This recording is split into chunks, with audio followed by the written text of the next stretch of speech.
అసలు ఏం జరిగింది అనంతపురం జిల్లాలో? ఎందుకు మళ్ళీ ఫ్యాక్షన్ గురించి ఎక్కువ మాట్లాడుకుంటున్నారు? ఫ్యాక్షనిస్టుల దగ్గరికి మేము ఎందుకు పోవాలి, మా ప్రాణాలను ఎందుకు రిస్క్ చేయాలి, మా పిల్లల భవిష్యత్తు కోసం చదువులు చెప్పిస్తా అన్నారు. అసలు ఏం జరుగుతోంది? ప్రత్యేకించి రాప్తాడు నియోజకవర్గంలో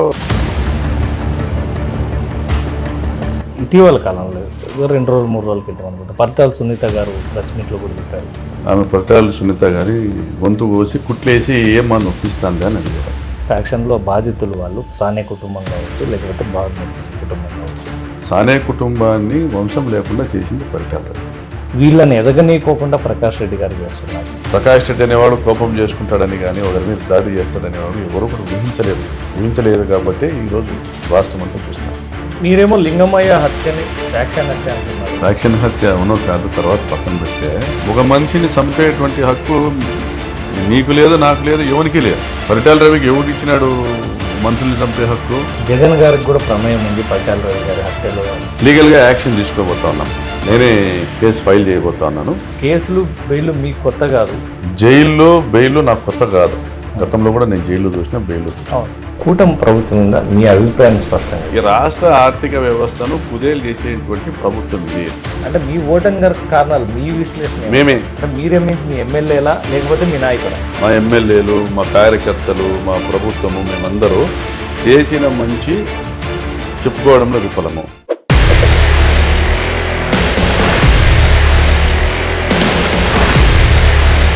హలో వ్యూవర్స్, వెల్కమ్ టు ఈహా రాయలసీమ. నేను మీ అంజన్ రెడ్డి. గత వారం రోజులుగా ఆంధ్రప్రదేశ్ రాష్ట్రంలో కావచ్చు, రాయలసీమ జిల్లాలో, మరీ ముఖ్యంగా అనంతపురం జిల్లాలో రాజకీయ అలజడి నెలకొంది. ఫ్యాక్షన్ వార్తలు మళ్ళీ వెలుగులోకి వస్తున్నాయి. ఏమిటి అలజడి? ఎందుకు ఈ ఫ్యాక్షన్ గురించి మళ్ళీ మాట్లాడాల్సి వస్తుంది? ఫ్యాక్షన్ కనుమరుగైంది అనుకుంటున్న రాయలసీమ జిల్లాలో మళ్ళీ ఫ్యాక్షన్ గురించి, ఇరు వర్గాలు ఫ్యాక్షన్ గురించి ఎక్కువ మాట్లాడుతున్నాయి. అసలు ఏం జరిగింది అనంతపురం జిల్లాలో? ఎందుకు మళ్ళీ ఫ్యాక్షన్ గురించి ఎక్కువ మాట్లాడుకుంటున్నారు? మనతో ఈ విషయమై మాట్లాడడానికి తోపుదర్తి ప్రకాష్ రెడ్డి గారు ఉన్నారు. ఆయన మీకు రాప్తాడు మాజీ ఎమ్మెల్యే గారు, వైఎస్ఆర్సీపీ రాప్తాడు ఇన్ఛార్జిగా ఉన్నారు. నమస్తే అండి. నమస్తే అంజన్ రెడ్డి గారు. ప్రకాష్ రెడ్డి గారు, దాదాపు రాయలసీమ జిల్లాలో కావచ్చు, రాష్ట్రంలో కావచ్చు, ఫ్యాక్షన్ అనేది కనుమరుగైంది. అవును. ఇప్పుడు అన్ని ఫ్యాక్షన్స్ తగ్గిపోయాయి. ప్రజలు కానీ ఫ్యాక్షన్ లీడర్లు కానీ తగ్గిపోయారు. మరి ఎందుకు ఈ మధ్య కాలంలో ఫ్యాక్షన్ గురించి ఎక్కువ మాట్లాడుతున్నారు? మీరు కావచ్చు, మీ అపోజిషన్స్ కావచ్చు, మరి ఫ్యాక్షన్ని మరీ తీసుకురావడానికి ట్రై చేస్తున్నారు తోపుదర్తి ప్రకాష్ రెడ్డి గారు, లేకపోతే మీరేమో వాళ్ళు ఫ్యాక్షన్ని ప్రేరేపిస్తున్నారని మీరు ఆరోపిస్తున్నారు. అసలు ఏం జరుగుతోంది? ఇప్పుడు జడ్జిమెంట్ మీరే ఇవ్వాలి, మీడియా ఇవ్వాలి. పరిటాల రవి చనిపోయిన తర్వాత దాదాపుగా ఫ్యాక్షను అనంతపురం జిల్లాలో కనుమరుగైంది. దాని తర్వాత తగరకుంట కొండారెడ్డి హత్య, మద్దెల చెరువు సూర్యనారాయణ రెడ్డి హత్య, 2014కు పూర్వము ఈ రెండు ప్రధానమైనటువంటి హత్యా సంఘటనలు ఈ పెనుగొండ ధర్మవరము ప్రాంతానికి సంబంధించి జరిగినవి చివరి 2 సంఘటనలు. దాని తర్వాత 2014లో పరిటాల సునీత మంత్రి అయిన తర్వాత ఒక 3-4 ప్రధానమైన హత్య కేసుల్లో ఆమె పైన, వాళ్ళ కుటుంబ సభ్యులపైన విమర్శలు వచ్చినాయి. రాప్తాడులో ప్రసాద్ రెడ్డి హత్య, కందుకూరులో శివారెడ్డి హత్య, ఆత్మకూరులో కేశవరెడ్డి హత్య, ఇంకా పేరూరు దగ్గర సిద్ధప్ప అనే ఆయన హత్య, ఇవన్నీ కొన్ని వచ్చినాయి. అయితే దాని తర్వాత ఆ సంఘటనల మీద అప్పుడే రెస్పాండ్ కావడము, పెద్ద ఎత్తున ప్రజల్లో వ్యతిరేకత రావడము, మా పార్టీ, మా క్యాడర్ అందరూ కూడా ఆ హత్యా సంఘటనలన్నింటినీ ఖండించడము, పెద్ద ఎత్తున ప్రజల్లో చర్చ జరగడము. దాంట్లో ఈ మధ్యనే కందుకూరు శివారెడ్డి హత్య కేసులో ముద్దాయిలకు శిక్ష పడ్డము, తగరకుంట కొండారెడ్డి హత్య కేసు విచారణ పూర్తి కావడము, ఇవన్నీ కూడా జరిగిపోయినాయి. 14-19లో జరిగినటువంటి హత్యల గురించి చెప్తున్నా. 19-24లో నేను ఎమ్మెల్యేగా ఉండగా ఎక్కడ కూడా మా పార్టీ క్యాడర్, కార్యకర్తలు కానీ, నాయకులు కానీ, ఎవరే కానీ ఎక్కడ కూడా హత్య రాజకీయాలకు ప్రోత్సహించాలి ఎవరు కూడా. పైన జగన్మోహన్ రెడ్డి గారి దగ్గర నుంచి కింద నా వరకు కూడా పార్టీ విధానమే పూర్తిగా ఫ్యాక్షన్ వ్యతిరేక విధానం. ఫ్యాక్షన్ అనేది ఎప్పుడు ఉన్నిందంటే ప్రజలకు ఎటువంటి ఆదాయ వనరులు లేని పరిస్థితుల్లో, జిల్లా కరువు కాటకాల్లో కొట్టుమిట్టాడేటువంటి పరిస్థితుల్లో, వలసలతో ఈ ప్రాంతంలో రైతులు కూలీలుగా మారి బెంగళూరులో వాచ్మెన్లుగానో స్కావెంజర్లుగానో పనిచేసేటటువంటి పరిస్థితుల్లో అప్పుడు ఫ్యాక్షనిజం అనేది ఉండింది. రాజశేఖర రెడ్డి గారు వచ్చిన తర్వాత ఫీజు రియంబర్స్మెంట్ ద్వారా ప్రతి గ్రామంలో కూడా దాదాపుగా 30-40 మంది సాఫ్ట్వేర్ ఇంజనీర్లు అయినటువంటి పరిస్థితి కనపడతా ఉంది. దాని తర్వాత వైద్యానికి ఆయన ఆరోగ్యశ్రీ తీసుకొని రావడం, ఎవరికి కూడా ఆసుపత్రికి వెళ్ళి ఖర్చు పెట్టాల్సినటువంటి అవసరం లేకోకుండా ప్రభుత్వమే ఖర్చు పెట్టి ఖరీదైన వైద్యం చేయించేటువంటి పరిస్థితి రావడము, మరి ఇళ్ల నిర్మాణము కానీ జగనన్న కాలనీలు రావడం కానీ, గతంలో ఇందిరమ్మ ఇళ్ల నిర్మాణం జరగడం కానీ, ఇళ్ల నిర్మాణానికి కూడా ప్రభుత్వం సాయం చేయడం, అంటే ప్రజలకు ఎటువంటి అవసరం ఉన్న ఫీజు రియంబర్స్మెంట్లు, ఈ జగన్మోహన్ రెడ్డి గారి హయాంలో అమ్మఒడి అనేటువంటి కార్యక్రమం కానీ, రాజశేఖర రెడ్డి గారి హయాంలో రైతులకు పంటలు నష్టపోతే ఉచిత పంటల బీమా ద్వారా వాళ్ళకు ఆ నష్టాన్ని భరించేటువంటి కార్యక్రమం కానీ, ఇన్పుట్ సబ్సిడీలు కానీ, విపరీతమైనటువంటి మార్పు అనేది వచ్చింది ప్రజల్లో. అంటే మాకు ఏదైనా ఇబ్బంది ఉందంటే ప్రభుత్వం ఉంది, రాజశేఖర రెడ్డి గారు ఉన్నారు, మాకు సాయం చేస్తున్నారు. ఫ్యాక్షనిస్టుల దగ్గరికి మేము ఎందుకు పోవాలా, మా ప్రాణాలను ఎందుకు రిస్క్ చేయాలా, మా పిల్లల భవిష్యత్తు కోసం చదువులు చెప్పిస్తా అన్నాడు అనేటువంటి మార్పు వచ్చింది రాయలసీమ జిల్లాలో మొత్తం కూడా. ప్రత్యేకించి రాప్తాడు నియోజకవర్గంలో రాజశేఖర రెడ్డి గారు వచ్చిన తర్వాత ఆయన హయాంలో అందరి నివారణ తీసుకొని రావడము, అనంతపురం జిల్లాలో గ్రౌండ్ వాటర్ పెరగడము, దాని తర్వాత మా నియోజకవర్గంలో రాప్తాడు నియోజకవర్గంలో 2 ఫ్యాక్షన్ కుటుంబాల దగ్గరికి కూడా పోవద్దండి అని స్ట్రైట్గా నేను గ్రామాల్లోకి వెళ్ళి సభలు పెట్టడము, మీకు ఏం కావాలి, మీకు బోర్లు కావాలన్నా గొర్రెలు కావాలన్నా ఏం కావాలనేసి దాదాపుగా ఒక రామగిరి మండలంలోనే దాదాపుగా 969 కుటుంబాలు, ఓవరాల్గా 2-3 వేల కుటుంబాలకు ఆర్థిక సాయం చేయడం కూడా జరిగింది. అంటే గతించిన చరిత్రను అందరూ మర్చిపోయేటువంటి కార్యక్రమం అనేది 2007-8 నుంచి మొదలైంది.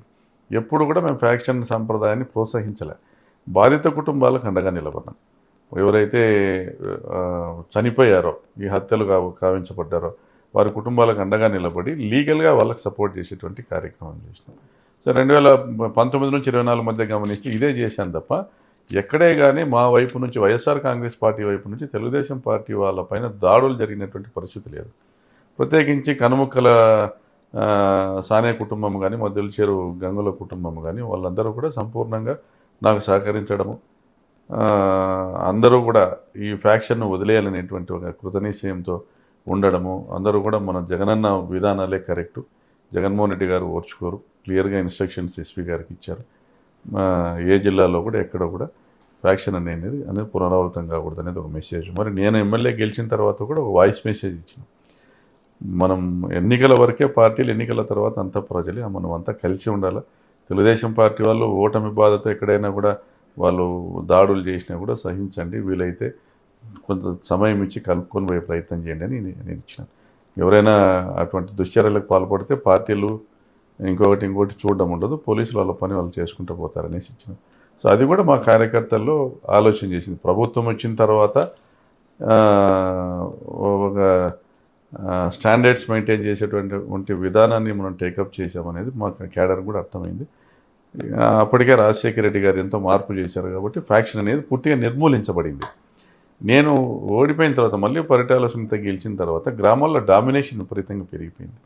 ఎంత మేరకంటే గ్రామాల్లోకి మేము మా గ్రామాల్లోకి పోవడం, అంటే మా లీడర్లు వాళ్ళ సొంత గ్రామాలకి, టౌన్లలో ఉన్న వాళ్ళ సొంత గ్రామాలకు వెళ్ళాలన్నా కూడా పోలీసుల అనుమతులు తీసుకునేటువంటి పరిస్థితులు, గ్రామాల్లో పండగలు చేసుకోవాలన్నా లేకపోతే ఇంకొక దేవర్లు చేసుకోవాలన్నా వాళ్ళ ఇళ్ళకాటికి పోయి వాళ్ళను పరిటాల సునీతనో లేదా మండలాల్లో ఆమె పెట్టిన ఇన్ఛార్జీలను వాళ్ళని సంప్రదిస్తే కానీ పోలీసులు అనుమతించని పరిస్థితిని, ఒక అత్యవసర పరిస్థితి అనేది రాప్తా నియోజకవర్గంలో గత 10 నెలలుగా కనపడుతుంది. అంటే దొంగతనాలు కూడా దొంగతనాలు చేయడము, దోపిడీలు చేయడము, అంటే మోటార్లు పోసేసి సబ్మర్సిబుల్ మోటార్లు బోర్లలోకి వదలడము, మీకు జగనన్న కాలనీల్లో ప్రభుత్వానికి సంబంధించినటువంటి మెటీరియల్ ఎత్తకపోవడము, కాంట్రాక్టర్లకు సంబంధించినటువంటి మెటీరియల్ కోట్ల రూపాయలలో దోపిడీలు చేయడము, మీకు ఎక్కడికక్కడ క్వారీలు గతంలో ప్రభుత్వం అమిగోస్ అనే సంస్థకి ఇచ్చి రాయల్టీ కలెక్ట్ చేసేటువంటి విధానం ఉంది. ఇప్పుడు మీకు పెన్నా నదిలో దాదాపుగా వాళ్ళ గవర్నమెంట్ వచ్చినప్పటి నుంచి కూడా పెన్నా నదిలో ఎక్కడ కూడా మీకు ఇసుక ట్రాక్టర్ దొరకని పరిస్థితి, కర్ణాటక అమ్ముకునేటువంటి కార్యక్రమం చేసినారు. సో మీకు ఎక్కడికక్కడ క్వారీయింగ్ కానీ మైనింగ్ కానీ మొత్తం అన్నీ వాళ్ళు ఒక సింగిల్ విండో విధానం ఏర్పాటు చేసి ఎవరైనా మాకు లారీకి ఇంత కట్టాలనేటువంటి కలెక్షన్ సిస్టమ్ తెచ్చినారు, రియాల్టర్లతో కలెక్షన్లు చేయడం మొదలుపెట్టినారు, రిజిస్ట్రేషన్లకు డబ్బులు వసూలు చేయడము, ఆ, మీకు వెంచర్లు వేయాలంటే డబ్బులు వసూలు చేయడం, ఫలితంగా రియల్ ఎస్టేట్ పూర్తిగా ఎత్తిపోయింది. అనంతపురం చుట్టుపక్కల ప్రాంతాల్లో రియల్ ఎస్టేట్ లేకుండా పోయిన పరిస్థితి ఉంది. గతంలో కూడా మీ మీద కూడా ఇలాంటి ఆరోపణలే చేశారు. నేను రియల్ ఎస్టేట్ వెంచర్ల గురించి మీరు ప్రస్తావించారు కాబట్టి యాక్చువల్ నేను ఆ టాపిక్ నేను పబ్లిక్గా ప్రతి మీటింగ్లోనూ మైక్ పట్టుకొని మాట్లాడినాను. నాకు దాతల సహకారంతో పేరూరు డ్యాంకు కాలువ దొగినాము, అమ్మ డైరీ ఏర్పాటు చేసినాము, బోర్లు వేసినాము, అనేక కార్యక్రమాలు నా డబ్బులు దాతల డబ్బులని. మేము ఎప్పుడైతే కోవిడ్ వచ్చినప్పుడు క్రషర్ల యజమానులు మాకు డీడీలు ఇచ్చినారు, రియల్ ఎస్టేట్ వాళ్ళు డీడీలు ఇచ్చినారు. మాకు ఒక రియల్ ఎస్టేట్ కంపెనీ అయితే చెన్నై కొత్తపల్లిలో ఆక్సిజన్ ప్లాంట్ 75 లక్షలు పెట్టి ఆక్సిజన్ ప్లాంట్ తీసి ఇచ్చినారు. సో దాతలు ముందుకు వచ్చినారు. అప్పుడు రియల్ ఎస్టేట్ బాగా జరుగుతానింది. సో దాంట్లో కొంతమేరకు వాళ్ళందరూ సాయం చేసినారు, కొంతమేరకు మేము డబ్బులు వేసుకొని మేము దాదాపుగా 40 నుంచి 40 కోట్ల రూపాయల పైన పేదలకు ఉపయోగపెట్టేటువంటి కార్యక్రమాలు చేసినాం. మేము సంపాదించింది కానీ, దాతలు ఇచ్చింది కానీ, అమ్మ డైరీ ఒకటే దాదాపుగా 15 నుంచి 20 కోట్ల రూపాయల అసెట్ మేము మహిళా సహకార యూనియన్కి డొనేట్ చేసినాం. దాదాపుగా ఒక 1500 నుంచి 2000 బోర్లు వేసినాం. కోవిడ్కే 4 కోట్ల రూపాయలు ఖర్చు పెట్టాం. ఆక్సిజన్ ప్లాంట్లు, కాన్సన్ట్రేటర్లకే 2 కోట్లు ఖర్చు పెట్టాం. ఈ రకంగా అనేక పేరూరు డ్యామ్కు కాలువ తీయడానికి 5-6 కోట్లు ఖర్చు పెట్టాం. పెన్నా నది కర్ణాటకలోనూ ఆంధ్రలోనూ కలిపి పేరూరు డ్యామ్ నీళ్ళు ఇచ్చేదానికి. సో అనేక కాలువలు చేశాము. ఈరోజు అనంతపురం ఎమ్మెల్యే వాళ్ళ స్వగ్రామంలో ₹1 కోటి పెట్టి ఆర్ఎన్బి రోడ్డు మా డబ్బులతో సిసి రోడ్లు వేసినాం. అనంతపురం రాప్తా నియోజకవర్గంలో దాదాపుగా 4-5 మేజర్ పంచాయతీల్లో మేము డబ్బులు ప్రభుత్వం నుంచి శాంక్షన్ లేకుండా రోడ్లు వేసినాం. ఎక్కడైతే గడపలో డిమాండ్ వచ్చిందో అవన్నీ చేసుకుంటూ పోయినాం. చనిపోయిన వాళ్ళకి ఇచ్చినాము, ఆసుపత్రుల్లో ఉంటే ఆసుపత్రుల్లో సీరియస్ పొజిషన్లో ఉన్న వాళ్ళకి డబ్బులు వచ్చినాము, హాస్పిటల్ బిల్స్ కట్టినాము, పెళ్ళిళ్ళకి ఇచ్చినాము, నీకు చదువులకు ఇచ్చినాము. అన్ని రకాలుగా ₹10 ఎక్కడన్నా వస్తా అంటే ₹20 డిమాండ్ అనేది మాకు ఉంటా ఉంది. ప్రజల నుంచి ఒక ఎక్స్పెక్టేషన్ ఉంది. ప్రకాష్ రెడ్డి దగ్గరికి పోతే ఊరిని ఉత్త చేతులు తనికి రాడని గుళ్ళు గోపురాలకు ఇచ్చినాము. అట్లా మన అడగడము, జనాలు అడుగుతున్నారు, మన దగ్గర డబ్బులు లేదన్నప్పుడు ఎవరినో ఒకరిని అడిగి ఇప్పించుకోవడం, ఇవ్వడం అనేది చేసినాం తప్ప మేము ముందు నుంచి కూడా పెద్ద కుటుంబంలో పుట్టినాము, భూస్వాముల కుటుంబంలో పుట్టినాము. నేను 2007-8కే శ్రీకంఠం సర్కిల్లో దాదాపుగా ఈరోజు 40 కోట్ల విలువైనటువంటి భూమి అప్పటికే 7-8 కోట్ల రూపాయలు పెట్టుకున్నాము. ముందు నుంచి కూడా మేము ఉన్నవాళ్ళమే. కానీ వాళ్ళ ప్రభుత్వం వచ్చినాక 14లో నాకు సంబంధించిన దాదాపు 300 కోట్ల రూపాయల కాంట్రాక్టులను రద్దుపరిచి దానిని 800 కోట్ల రూపాయలకి ఎన్హాన్స్ చేసుకొని పరిటాల సునీత ఆధ్వర్యంలో తెలుగుదేశం పార్టీ కంపెనీలు ఫండ్ చేసుకొని దాంట్లో వాళ్ళు లాభపడినారు. అంటే నన్ను ఆర్థికంగా దెబ్బతీయడంలో 14-19లోనూ చేసినారు, ఇప్పుడు కూడా చేసినారు. నన్ను ఆర్థికంగా దెబ్బతీసే విధానం. ఆ విధంగా మేము ఎప్పుడైనా ఫైనాన్షియల్గా ఇబ్బంది పడిందే తప్ప మేము 2007-8 నేను వార్డు మెంబర్ కాదు, రాజకీయాల్లో లేను, డీలిమిటేషన్ లేదు. పెనుగొండ నియోజకవర్గంలో రామగిరి మండలంలో, ఆ మండలంలో 9 పంచాయతీల్లో కూడా మీటింగులు పెట్టి దాదాపు 969 మందితో సభ్యత్వం ఏర్పాటు చేసి ఒక సొసైటీ రిజిస్టర్ చేసి ఒక ట్రస్ట్ ఏర్పాటు చేసి ఉచిత బోర్ల కార్యక్రమం చేసినాం. ఎప్పుడు కూడా సంపాదించాలా, పేదలకు పంచాలనేది రాజశేఖర రెడ్డి గారి విధానం. ఆయన రాజకీయాల్లోకి వచ్చిన తొలినాళ్ళల్లో కూడా తెహ్రీ డ్యామ్ కాంట్రాక్ట్లు చేసి వచ్చిన డబ్బుల్ని జనాలకు ఖర్చు పెట్టేటువంటి విధానం. జగన్మోహన్ రెడ్డి గారు అదే ఫాలో చేశారు. ఆయన కూడా ట్రస్ట్ పెట్టి ఎన్నో సేవా కార్యక్రమాలు చేస్తున్నారు. వాళ్ళని ఫాలో అయినాం. ఇందాక మీరు మాటల్లో చెప్తూ సానే కుటుంబం కానీ, గంగుల కుటుంబం కానీ సహకరించారు, వాళ్ళు కూడా ఫ్యాక్షన్ వచ్చారు. ఇటీవల కాలంలో 2 రోజులు 3 రోజుల క్రితం అనుకుంటా పరిటాల సునీత గారు ప్రెస్ మీట్లో కూడా చెప్పారు, ఫ్యాక్షన్లో బాగా నష్టపోయింది కావచ్చు, ఫ్యాక్షన్లో బాధితులు వాళ్ళు సానే కుటుంబం కావచ్చు, లేకపోతే బాగుమతి కుటుంబం కావచ్చు, వీళ్ళని ఎదగనీయకోకుండా ప్రకాష్ రెడ్డి గారు చేస్తున్నారు. రాజకీయంగా కావచ్చు, మీరు గతంలో ప్రభుత్వంలో ఉన్నప్పుడు వాళ్ళకి ఎటువంటి పదవులు ఇచ్చారు, లేకపోతే రాజకీయంగా ఎదగడానికి వాళ్ళకి ఎట్లాంటి ప్రోత్సాహం ఇచ్చారు? నిజమేనా మీరు వాళ్ళని తొక్కేస్తున్నారా? నేను 2 విషయాలు చెప్తాను మీకు. ఆమె మాట్లాడింది, ఆమె పరిటాల సునీత గారి ఆమె వాళ్ళు ఏంటంటే గొంతు కోస్తుంది, కుట్లేస్తుంది, మళ్ళీ గొంతు కోసి కుట్లేసి ఏమా నొప్పిస్తుంది అని అడిగే రకం. అంటే గొంతు కోయించుకున్న వాళ్ళకి ఆ బాధ ఉంటుంది. నీకు కుట్లు వేసినాను కదా అని మాట్లాడతాను. అంటే సానే కుటుంబాన్ని వంశం లేకుండా చేసింది పరిటాల రవి. గంగుల సూర్యనారాయణ రెడ్డి వాళ్ళ అమ్మను, వాళ్ళ అక్కను, వాళ్ళ తమ్ముడిని, వాళ్ళ నాయన్ని అందరినీ చంపిండేది పరిటాల రవి. సో ఇవన్నీ కూడా రామ్ గోపాల్ వర్మను ఊరికి పిలిపించుకొని ఆయనకు కథలుగా చెప్పి ఆయనతో సినిమాలు తీర్చింది వాళ్ళే. మరి మేము ఇట్లా హత్యలు చేసినాం, మా ఆయన వాళ్ళని చంపినాడు, మా ఆయన పలానా టైంలో వీళ్ళని చంపినాడు, ఆ రోజు నేను కూరగాయలకు వస్తాను, నా ముందరనే పలానా హత్య కుట్ర జరిగింది, ఇవన్నీ చెప్తే అవన్నీ సీన్లు పెట్టినారు ఆ సినిమాలో. రక్త చరిత్ర సినిమా సంపూర్ణంగా పరిటాల సునీత ఆ, కథ ఏదైతే చెప్పుకుంటూ వచ్చిందో రవి తరపున అవన్నీ కూడా సినిమా తీశాడు. అంటే వాళ్ళు గొప్పగా భావిస్తున్నారు. మేము 100 మందిని కూలీ చేస్తే దాన్ని సినిమా తీసినారు, ఇంకో 100 మందిని కూలీ తీస్తే దాన్ని ఆ, ఈ మధ్య రిలీజ్ అవుతాం చూడు, ఎపిసోడ్స్ వస్తాయి, దానిలో ఏమంటారు, వెబ్ సిరీస్లు తీస్తారనేటువంటి అభిప్రాయంలో ఉందండి. అంటే వాళ్ళ మొగుడు పరిటాల రవి 100 మందిని చంపితే రక్త చరిత్రని పార్ట్ 1 పార్ట్ 2 సినిమా తీసినారు. ఓకే. పరిటాల సునీత కూడా ఇప్పుడు 10 హత్యలకు ఆమె సూత్రధారి. ఇంకా ఈమె కూడా 100 హత్యలు చేస్తే ఈమె పేరుతో వెబ్ సిరీస్లు వస్తాయనేటువంటి ఒక ఫీలింగ్లో ఉంది. ఎందుకంటే ఆమెకి ఎక్కడ నొప్పి తగలే, ఆమె దగ్గర మంచి లాయర్లు ఉన్నారు. ఆమె పరిటాల సునీత, పరిటాల రవీంద్ర మంత్రిగా ఆయనే ఉన్నాడు. నక్సలైట్లకు సంబంధించిన సూడో నక్సలైట్లకు సంబంధించినటువంటి ఒక ఆర్గనైజేషన్కి, ఆర్ఓసి అనే ఆర్గనైజేషన్కి ఆయనే ఫండింగ్ చేసేవాడు. పోలీసులు ఆయన చెప్పిన వాళ్ళనే వేయించుకున్నాడు.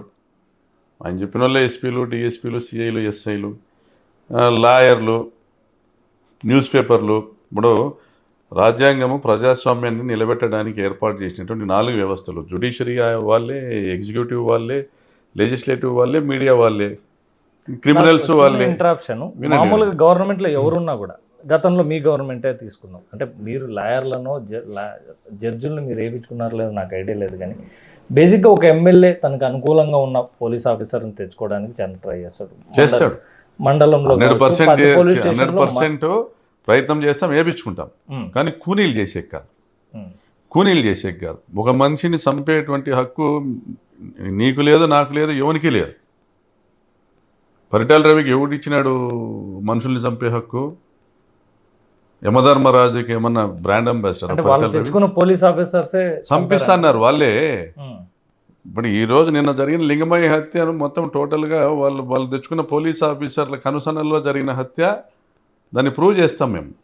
మీరేమో లింగమయ్య హత్యని ఫ్యాక్షన్ హత్య అంటున్నారు, కానీ సునీత గారు కావచ్చు, వాళ్ళ వర్గం కావచ్చు, అది 2 గ్రూపుల మధ్య జరిగిన గొడవలో ఆయన చనిపోయాడు. నేను ఒకటి అడగనండి, చెప్పండి. ఫ్యాక్షన్ హత్య అవునో కాదు తర్వాత పక్కన పెడితే, గ్రూపులు ఏమండి, లింగమయ్య పనులు చేసుకునే, ఆయన వ్యవసాయం చేసుకునేవాడు, ఎలక్షన్ వస్తే మా పార్టీకి ఓట్లు వేసేవాడు, వాళ్ళ కొడుకులు మా పార్టీ లీడరు జయచంద్రారెడ్డి కొడుకుకి మిత్రులు. జయచంద్రారెడ్డి ఇంటి మీద 27వ తేదీ కానీ 26వ తేదీ కానీ రాత్రి ఎందుకు దాడి జరిగింది?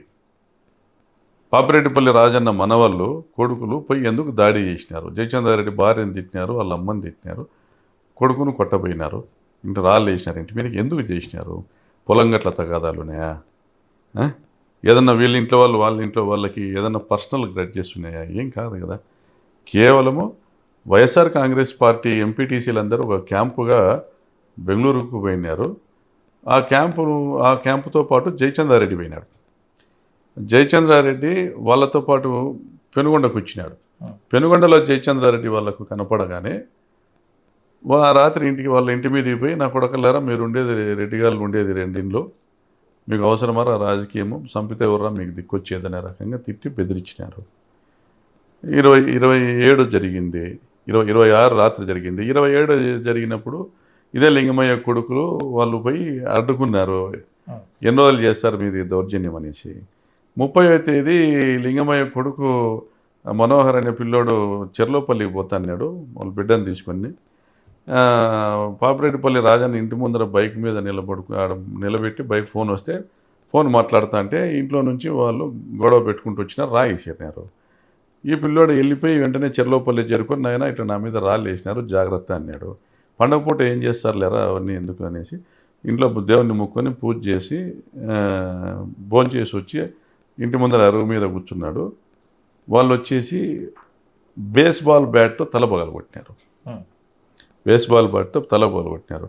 ఇంకొక కొడుకు శ్రీను అడ్డం పోతే పగిలిపోయింది. ఆ బేస్బాల్ బ్యాట్తో తల పగలగొడితే, బేస్బాల్ బ్యాట్ అంటే పట్టుకుంటే కాడ ఇంత ఉంటుంది, ఈ పైన లాస్ట్లో ఇంత ఉంటుంది, బతకాడు ఎవడు మనిషి. కొడుకు తల పగలగొడితే ఆ బేస్బాల్ బ్యాట్ ఇరిగిపోయింది. ఆ ఇరిగిపోయిన బ్యాట్తో కొడితే మనకి ఈడ కుట్లు పడినాయి, తలకాయ మీద కుట్లు పడినాయి, ఈడ పడినాయి. అంటే ఒక మనిషిని చంపేంత కసితో పోయినారనేది క్లియర్గా అర్థమవుతాను. తల మీద కొట్టినారు, కాళ్ళకు కొట్టినారంటే చంపే ఉద్దేశం లేదని తల మీద కొట్టినారు, బేస్బాల్ బ్యాట్ తీసుకొని పోయినారు.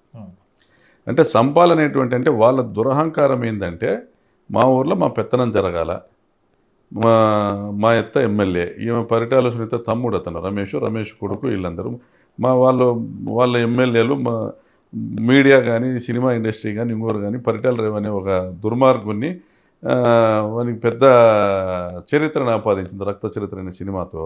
ఆ పార్టీ కూడా వాళ్ళని అట్లనే పొగుడుకున్నారు, పెంచుకున్నారు. తెలుగుదేశం పార్టీ వాళ్ళు కూనీలు చేసినాడు, వాడు గొప్పోడు అనేసి వాళ్ళకి టికెట్లు ఇచ్చుకుంటూ వచ్చినారు. ఇంకా మీకు వాళ్ళకు ఉన్నటువంటి వాళ్ళ కులం కానీ వాళ్ళకు ఉన్నటువంటి పార్టీ కానీ పాటలు తయారు చేసి పరిటాల రవి అనేవాడిని గొప్పోని కింద ఆపాదించినారు. వాడిని గొప్పోని కింద ఆపాదించాలంటే యువతల వాళ్ళ ప్రత్యర్థులు ఓబుల్ రెడ్డిని కానీ సూర్యని కానీ వీళ్ళని దుర్మార్గులుగా చిత్రీకరించాలా, నారాయణ రెడ్డిని కానీ చెన్నారెడ్డి గారిని కానీ దుర్మార్గులుగా చిత్రీకరించాలి. అంటే వీళ్ళను దుర్మార్గులుగా చిత్రీకరించేదానికే అప్పుడు నక్సలైట్ల విధానం ఏమున్నదంటే ఒక కుక్కను చంపాలంటే దాన్ని పిచ్చు కుక్క అనే ప్రచారం చేసి మళ్ళీ రాళ్లతో కొట్టి చంపాలా, జనమే రాళ్లతో కొట్టి చంపాలనేటువంటి విధానాన్ని ఆచరిస్తూ మద్దెల చెరువు నారాయణ రెడ్డి గారిని దుర్మార్గునిగా చిత్రీకరించి, కనుమకల చెన్నారెడ్డి గారిని దుర్మార్గునిగా చిత్రీకరించి, వాళ్ళ కుమారులను దుర్మార్గులుగా చిత్రీకరించి, వాళ్ళ మీద అప్పుడున్నటువంటి పీపుల్స్ వారు కానీ సూడో నక్సలైట్ల పార్టీలతో కానీ వాళ్ళపైన కరపత్రాలు వేయించి, గోడపత్రికలు వేయించి దుర్మార్గులను చిత్రీకరించి చంపిరి. మీ వాళ్ళు చేయాలనుకునేది ప్లాన్డ్గా ఆర్గనైజ్డ్గా చేసినారు. They are organised criminals in the history of Andhra Pradesh. we cannot see any such comparable heinous personalities. Paritala Ravi లాంటి దుర్మార్గుల్ని మనం చూడలేం చరిత్రలో. అటువంటి కుటుంబము రామారావు బొమ్మ పెట్టుకొని ఓట్లు వేయించుకున్నారు, గెలుచుకున్నారు. మళ్ళీ వాళ్ళు నిజంగా దేవుళ్ళు అయితే 19 ఎందుకు ఓడిపోతారు? నా మీద గెలిచిన 2 సార్లు, 2009లో 1700 ఓట్లు. వాళ్ళు ఎవరినైతే చంపినారో అదే కుటుంబాలతో సాయం పొంది గెలిచినారు. 2014లో కాంగ్రెస్ పార్టీలోని పెద్దలు కొంతమంది వాళ్ళకి సహకరించినారు కాబట్టి 9లో 14లో గెలిచినారు, 7700తో గెలిచినారు. ఓడిపోయినప్పుడు 25,600తో ఓడిపోయినారు. కాబట్టి వాళ్లకు ఖ్యాతిని ఆపాదించడం తప్పు. వాళ్ళకు ఉన్నటువంటి నీచమైన చరిత్రను ప్రజలు ఇప్పుడు యాక్సెప్ట్ చేసే పరిస్థితిలో లేరు.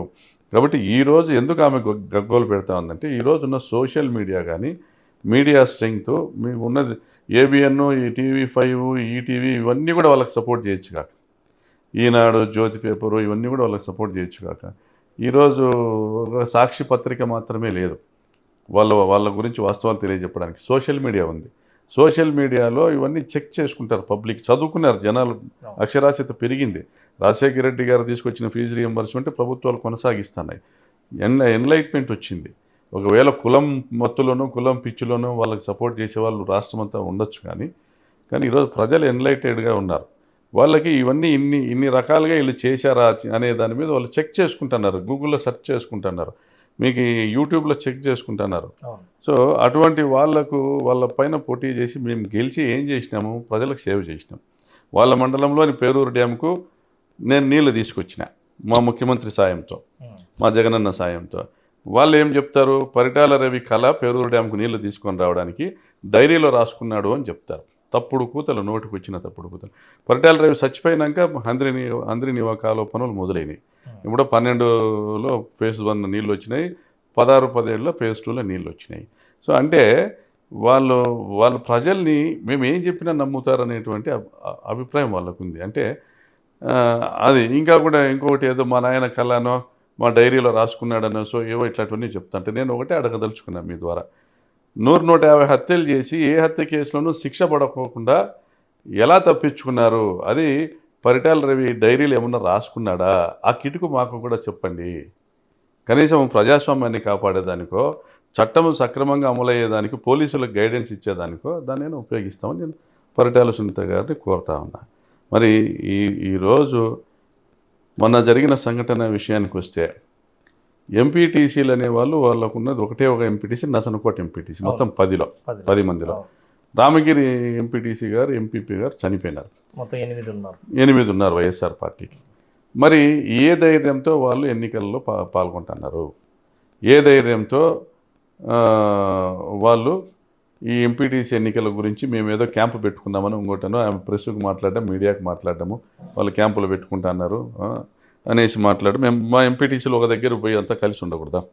సహజంగా ఇక్కడ ఎప్పుడైనా గత 20 ఏళ్ళ నుంచి రాజకీయాలు తీసుకుందాం, ఫ్యాక్షన్కి ముందు తర్వాత రాజకీయాలు ఏ ప్రభుత్వం ఉంటే, ఏ ప్రభుత్వం అధికారంలోకి వస్తే ఈ జెడ్పీటీసీలు కావచ్చు, ఎంపీటీసీలు కావచ్చు, లేకపోతే సర్పంచులు కావచ్చు, బేసిక్గా ట్రై చేస్తారు కదా మామూలుగా ఈ గవర్నమెంట్ మార్చుకోవడానికి, ఎంపీపీని మార్చుకోవడానికి ప్రభుత్వం ఎవరు ఉంటే వాళ్ళ సహజంగా ట్రై చేస్తారు. ముగ్గురు నలుగురు వాళ్ళకుంటే ఐదో వాళ్ళ కోసమో, లేదంటే ముగ్గురు ఉంటే నలుగురికో నాలుగో మనిషి కోసం ఐదో కోసమో ట్రై చేయొచ్చు. ఒకరి నుంచి ఇద్దరైనారు, ఇద్దరు నుంచి ముగ్గురైనారు, నాలుగో వ్యక్తి అంటే వాళ్ళ క్యాండిడేట్ లేరు, ముగ్గురు ఉండే మొగోళ్ళు ఉన్నారు. అది మహిళా రిజర్వ్డ్ ఎంపీపీ క్యాండిడేట్ మహిళా అభ్యర్థి ఒకరు కావాలి కాబట్టి మా ఎంపీటీసీని మా మహిళా అభ్యర్థిని ఎత్తకపోయి వాళ్ళతో పోటీ చేయించుకోవాలని వాళ్ళ ఉద్దేశం.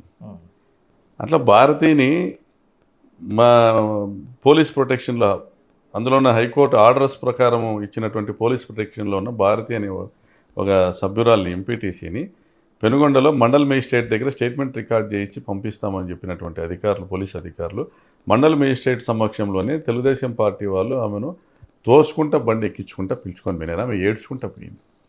నేను ఏం చెప్తానంటే, అంతకుముందు నువ్వే ఎమ్మెల్యేవి, నోటిఫికేషన్ వచ్చిన తర్వాతనే నువ్వేం ఎమ్మెల్యే కాదు, నోటిఫికేషన్ రాకముందు నువ్వే ఎమ్మెల్యేవి, నువ్వు వాళ్ళని పిలుచుకోవాల్సింటివి. అభివృద్ధిలో భాగం అయిదాం రండి, మీరంతా రాండి మా పార్టీకి, మీ గ్రామాలకు నిధులు ఇస్తామని పిలుచుకొని మాట్లాడాల్సింటివి. లేదు కదా, ఎందుకు చేయలే? నీకు నోటిఫికేషన్ వస్తుందనే విషయం తెలియదా? లేదు, అంతవరకు నీకు ఎలక్షన్ చేసుకోవాలనే ఆలోచనే లేదు మాకు, అసలు మేము కంటెస్ట్లోనే లేమని మాట్లాడినావు. పోనీ అదేనా నిజమన్నా? మరి ఎందుకు చేస్తున్నారంటే 26వ తేదీ మా పేరూరు నాగిరెడ్డి ఆధ్వర్యంలో ఒక టీం వెళ్ళి NXR 1 NXR 2 సబ్మిట్ చేయడానికి రామగిరి ఎంపీడీఓ ఆఫీస్ పోయినారు. అక్కడ అది ఇచ్చేసి అక్నాలెడ్జ్మెంట్ తీసుకొని ఎండిఓ గారి దగ్గర నుంచి బయటకు వచ్చినారు. అక్కడ వాళ్ళ మనుషులు ఆమె బంధువులు దాడి చేసినారు కురువ నాగిరెడ్డి మీద. నీకు ఎంపీడీఓని కూడా కొట్టినారు. మరి నిజంగా ఈ రాష్ట్రంలో చట్టము, పరిపాలన అన్నీ ఉన్నాయి, చట్టబద్ధత ఉంది, అధికారులకు అన్నీ ఉంటే ఎలక్షన్ కమిషన్ ఆధ్వర్యంలో ఏదైతే వీడియో రికార్డింగ్ ఉందో ఆ వీడియోలు కూడా ఈరోజు తీసుకున్నా తెలుస్తారు, వాళ్ళని కొట్టింది ఏది, రూమ్లో వేసింది ఏదని. కానీ మళ్ళీ ఆ నుంచి పోలీసులు వాళ్ళని ఆ ఊరు నుంచి బయటికి పంపించడానికి 3-4 గంటలు టైం పట్టింది. సరే, వాళ్ళని అక్కడి నుంచి పంపించినారు. దాని తర్వాత మళ్ళీ మరుసటి రోజు పెనుగొండలో ఎంపీడీఓ ఆఫీస్ దగ్గర గొడవ చేసినారు. అంటే టైం అయిపోయింది, కోరం లేక టైం అయిపోయింది. సో ఎంపీటీసీలని అక్కడ తీసుకొచ్చి పోలీసులు మళ్ళీ మాకు అప్పచెప్పినారు. నేను అనేది ఏంటంటే, హైకోర్టు ఎంపీటీసీల ఎలక్షన్ అయిపోయేంత వరకు, ఎంపీపీ ఎలక్షన్ అయ్యేంత వరకు ఎంపీటీసీలకు రక్షణ కల్పించమని ఆదేశాలు ఇస్తే కూడా హైకోర్టు ఆదేశాలని కూడా లెక్కలే పెట్టుకోకుండా బిహేవ్ చేసేటువంటి పరిస్థితి అధికారులకు ఎక్కడి నుంచి వచ్చింది అని I'm not commenting everyone. Ramagiri SI కావచ్చు, రామగిరి ఎస్ఐ ఎంపీటీసీలని పోలీసులు తీసుకొస్తా అంటే ఆ జీపులో మా జీపులు మారి మాట్లాడడం నుంచి పరిటాల సునీతతో వీడియో కాల్స్ మాట్లాడించి, శ్రీరామ్తో వీడియో కాల్స్ మాట్లాడించి వాళ్ళని బెదిరించే ప్రయత్నం చేసినాడు. కొంత సక్సీడ్ అయినాడు. భారతీయ పోలీస్ జీప్ దిగి ఎంఆర్ఓ ఆఫీస్ పోయేటప్పుడు ఏడ్చుకుంటూ పోయింది, బండి ఎక్కేటప్పుడు కూడా వాళ్ళు తోసుకుంటూ పోయినారు, ఏడ్చుకుంటూ పోయింది. అంటే ఒక క్రైమ్ చేసింది పరిటాల సునీత కానీ, పరిటాల శ్రీరామ్ కానీ, సుధాకర్ యాదవ్ కానీ, వీళ్ళందరూ కలిసి వీడియో కాల్లో ఆమెను వాళ్ళతో మాట్లాడించి బెదిరించినారు. వాళ్ళ బంధువులు చెప్పేది ఏంటంటే, భారతి వాళ్ళ అమ్మ నాయన్ని వెంకటాపురంలో పరిటాల సునీత వాళ్ళ ఇంట్లో పెట్టుకొని, నువ్వు మా ఇంటికి వస్తే మీ అమ్మ మీ నాయన నీతో పాటు వస్తారు, లేదంటే ఇలా మర్చిపో అని చెప్పి బెదిరించింది. మరి ఇవన్నీ కూడా మానవ హక్కుల ఉల్లంఘనకు సంబంధించినటువంటి చర్యలు అధికారులు చేసిన, పరిటాల సునీత చేసిన. దీన్ని ప్రశ్నించడం లేదు ఎందుకు సమాజం, దీన్ని ఎందుకు మీడియా ప్రశ్నించడం లేదు? అంటే మీరు చెప్తున్నారు కానీ దానికి ప్రూఫ్స్ అంటే ఏం లేవు కదా. అంటే మీరు చెప్తున్న విషయాలకి సమాజం ప్రశ్నించాలన్నా లేకపోతే మీడియా ప్రశ్నించాలన్నా, రైట్, బ్యాక్ టు దానికి ఒక ప్రూఫ్ అనేది, back to my earlier explanation. పోలీసులు వాళ్ళ మనుషులే, మీడియా వాళ్ళ మనుషులే, అధికారం వాళ్ళదే. సో మీకు అధికారానికి ప్రూఫ్లు కావాలా?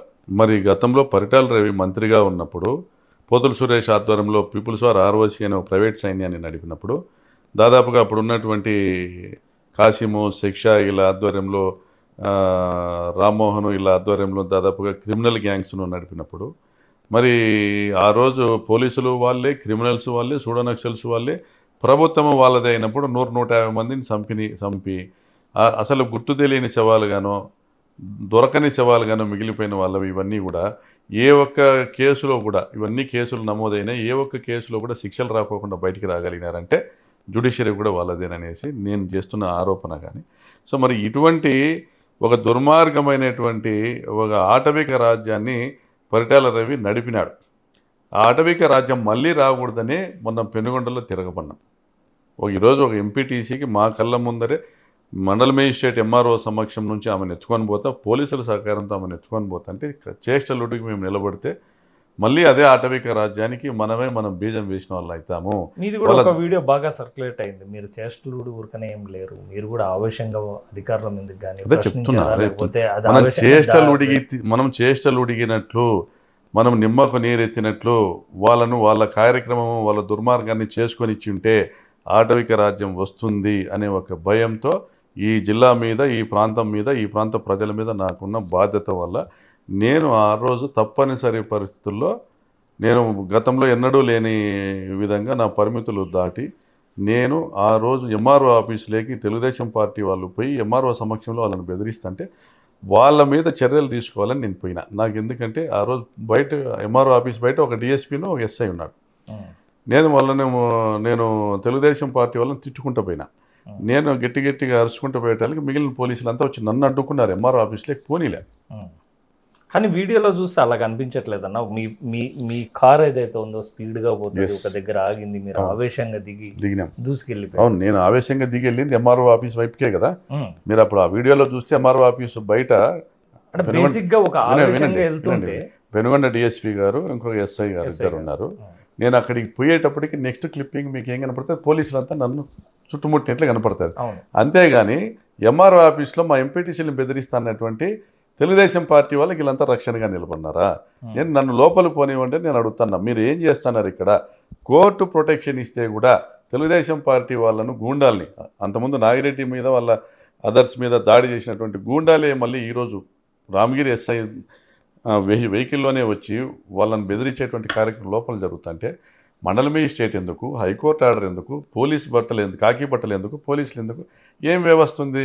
ఏం రాజ్యాంగం ఉంది? తిరగబడకపోతే మనము ధర్మాన్ని నిలబెట్టగలుగుతామా? హైకోర్టు ఆర్డర్ని ఇంప్లిమెంట్ చేయగలిగే పరిస్థితి ఉంటుందా? తిరగబడినాం కాబట్టే మిగిలిన 5 మంది ఎంపీటీసీలు అయినా మేము తీసుకొని పోగలిగినాము.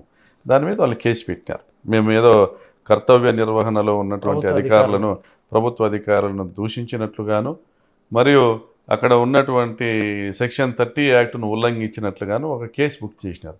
సెక్షన్ 30 యాక్టు అమలు చేసినటువంటి వ్యక్తి, ఎవరైతే ఇంప్లిమెంట్ చేసినటువంటి వ్యక్తి ఉన్నాడో, లేదంటే ఆ చైర్ ఉందో అదే చైరే కంప్లైంట్ చేయాలి నా మీద, ఫలానా వ్యక్తి ఉల్లంఘించాడు. సీకేపల్లి ఎస్ఐ ఇప్పించినాడు కాబట్టి ఆ కేసు నిలబడదు. దాని మీద క్వాష్ ఇవ్వనాం. కేసు ఏం నిలబడేది కాదు. అట్లా తప్పుడు కేసు పెట్టినారు మా మీద, అంతే తప్ప మేము చేసిన తప్పు అయితే ఏం లేదు.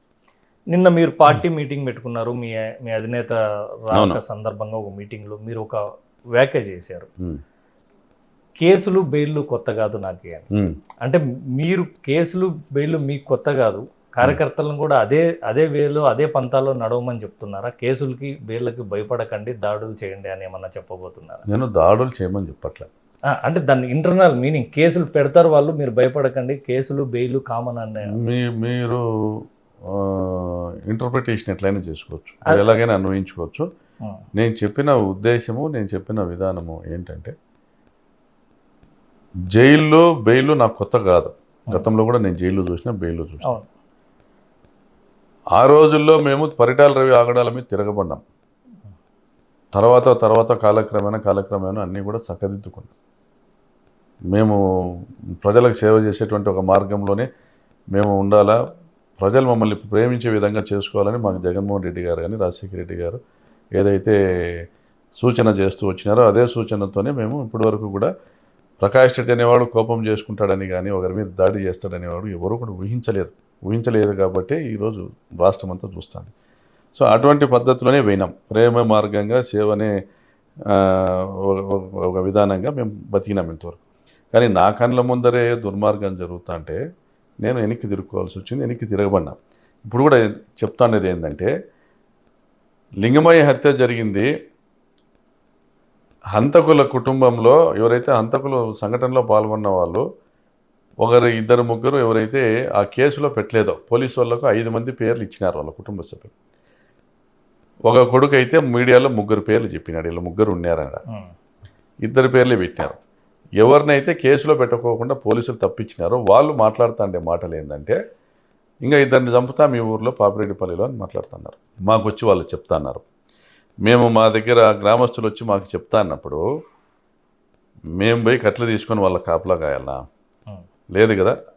అంతకుముందు 26, 27, 28వ తేదీలో 2 రోజులు జయచంద్రారెడ్డి ఇంటి మీద దాడి జరిగితే ఆడికి పోయిన నేను కంప్లైంట్ చేస్తే సిఐకి అక్కడ పోయిన కానిస్టేబుల్ను పరిటాల సునీత బంధువులు తిట్టి పంపిస్తున్నారు. అంటే పోలీసుల్ని కానిస్టేబుల్ని గుమాస్తాల్లా చూస్తున్నారు. మరి ఇటువంటి పరిస్థితి ఉందంటే ఎవరికి మేము కాపలా ఉంటాము? కాబట్టి మీ ఆత్మరక్షణ కోసం ఈ భారత పౌరులకు ఈ రాజ్యాంగం కల్పించినటువంటి హక్కు ఏంటంటే ఆత్మరక్షణ కోసం ఎదురుదాడి చేయడం అనేది భగవంతుడు శ్రీకృష్ణ పరమాత్ముడు భగవద్గీతలో చెప్పినాడు, మన భారత రాజ్యాంగం చెప్పింది, ప్రతి మతము చెప్తా ఉంది ఆత్మరక్షణ కోసం ఎదురుదాడి చేయమని. అదే నేను కూడా మా కార్యకర్తలకు చెప్పిన, ఆత్మరక్షణ కోసం ఎదురుదాడికి సిద్ధపడండి, దానిలో మీరు ఫేస్ చేయబోయేటువంటి కేసులకు సిద్ధపడండి, జైళ్ళకి సిద్ధపడండి, బెయిల్కి సిద్ధపడండి. ఇది తప్పనిసరి. ఈ ప్రభుత్వం అవలంబిస్తున్న విధానంలో ఇలాగే ఉంది. ఐపీఎస్ ఆఫీసర్లు ఎవరు వచ్చినా కూడా వాళ్ళు ఉద్యోగ నిర్వహణలో చాలా ఇబ్బందులు ఎదుర్కొంటూ ఉన్నారు. మా జిల్లాలో ఇంత పనికి మాలినటువంటి కార్యక్రమాలు మా ఆధ్వర్యంలో మేము ఉన్న టైంలో చేయాల్సిన పరిస్థితి వస్తూ ఉంది పోస్టింగుల కోసం అనేసి ఐపీఎస్ ఆఫీసర్లకు అభిప్రాయం ఉంది. మీరు ఎస్ఐలు సిఐలు అయితే ఎమ్మెల్యేలు వేయించుకుంటున్నారు కాబట్టి వాళ్ళు చెప్పిన మాట వంత పాడుతున్నారు. కాబట్టి నేను ఇప్పుడు కూడా మీ ద్వారా కూడా నేను తెలియజెప్పేది ఏంటంటే, ఈరోజు యాక్చువల్గా నేను ఒక మైనారిటీ సోదరుని కుటుంబ సభ్యురాలి, ఆయన ఒక మైనారిటీ సోదరుడు మా పార్టీ లీడర్ కొడుకు పెళ్లికి పోయినా, అక్కడి నుంచి నేరుగా రెడ్డిపల్లి సెంట్రల్ జైలుకు పోదామనుకున్నా. పోయి ఆడ రెడ్డిపల్లి సెంట్రల్ జైలు కాడ సెల్ఫీ ఛాలెంజ్ తీసి పెడదామనుకున్నా. కానీ ఎల్లుండి కార్యక్రమం ఫిక్స్ కావడంతో వెంటనే బయలుదేరొచ్చు ఆ ఏర్పాట్లు ఉండ. నేను ఎనీ మూమెంట్ జైలు పోయేకి సిద్ధం అనేది మెసేజ్ ఇవ్వదలుచుకున్నా ఈ రాష్ట్రంలోని వైఎస్ఆర్సీపీ క్యాడర్కి. దుర్మార్గాన్ని ఎదిరించిపోవడానికి మాత్రమే. నేను దుర్మార్గాలు ఎప్పుడు చేయను, నా బ్లడ్లో అది లేదు. దుర్మార్గాన్ని ఎదిరించిపోవడానికి. ఎందుకంటే ఈ దుర్మార్గాలను ఎవరో ఎక్కడో ఒక దగ్గర ఎదుర్కోకపోతే ప్రజలకు వ్యవస్థ మీద నమ్మకం పోతుంది. ఈరోజు మొన్న జరిగిన సంఘటన తర్వాత మా క్యాడర్కి అందరికీ ధైర్యం వచ్చింది. వాళ్ళు ఎంతమందిని చంపుతారు? పోనీ ఇక్కడున్న రామగిరిలో ఉన్న పోలీస్ ఆఫీసర్సు ఆ కేసును తారుమారు చేసే ప్రయత్నం చేసినారు. సరే, దానిపైన మేము తీసుకోవాల్సిన చర్యలు మేము తీసుకుంటాము. ఆ నేరస్తులకు శిక్ష పడేటువంటి కార్యక్రమం చేస్తాం. వదిలిపెట్టాను వాళ్ళని, ఖచ్చితంగా జైలు కూడా తినిపిస్తాను వాళ్ళతో. సో నేను హత్య కేసుల్లో ముద్దాయిలకు శిక్షలు పడాలనేసి పదే గతంలో కూడా ఎందుకు చెప్పుకుంటూ వచ్చినానంటే, నేరం చేస్తే జైలుకు పోతాము, కుటుంబం కోల్పోతాము, జీవితం కోల్పోతాము అనే భయం వాళ్ళలో పడాలని ఇప్పుడు కూడా మీ ద్వారా తెలియజెప్తానేది ఏంటంటే, తెలుగుదేశం పార్టీ వాళ్ళు ఎటువంటి దాడులకు పాల్పన్నా 2019-24 మధ్యలో ఉన్నట్లుగా ఉండదు. రేపు పొద్దున 29లో మీరు ఏం చేసినా 29-34లో దానికి సంబంధించినటువంటి రిపర్కేషన్స్ ఉంటాయి. మీరు కూడా ఆలోచన చేయాల్సింది, ఒక రాజకీయ పార్టీ కార్యకర్తను నిష్కారణంగా చంపడంలో ఎటువంటి ధర్మం ఉంది? రేపొద్దున మీ కుటుంబాలకు ఇటువంటి పరిస్థితి వస్తే మీ పిల్లల పరిస్థితి ఏంది, మీ భార్య పరిస్థితి ఏంది, వాళ్ళ భవిష్యత్తు ఏంది? ఇవన్నీ ఆలోచన చేసి దీన్ని ఖండించండి, పార్టీల రహితంగా ఖండించండి. ఇది చివరి హత్య కావాలా? లింగమయ్య హత్య చివరి రాజకీయ హత్య కావాలా? దయచేసి రేపొద్దున మీకు ఆ పరిస్థితి రాకూడదు. తెలుగుదేశం పార్టీ కార్యకర్తలకు, మా వాళ్ళకి అటువంటి పరిస్థితి రాకుండా మీరు చూసుకోండి ఈ 5 ఏళ్లలో అని నేను చెప్తాను. రేపొద్దున రిపర్కేషన్స్ ఏంటంటే, ఈ 5 ఏళ్లలో వీళ్ళు చేసే ప్రతి ఒక్క క్రైమ్ను కూడా 29-34 మధ్య వాళ్ళు జైలు ఊచలు లెక్క పెట్టుకునేటువంటి కార్యక్రమం లీగల్గా చేస్తాం. అంటే డైరెక్ట్గా చెప్తున్నారు, చర్యకి ప్రతి చర్య ఉంటుంది అని.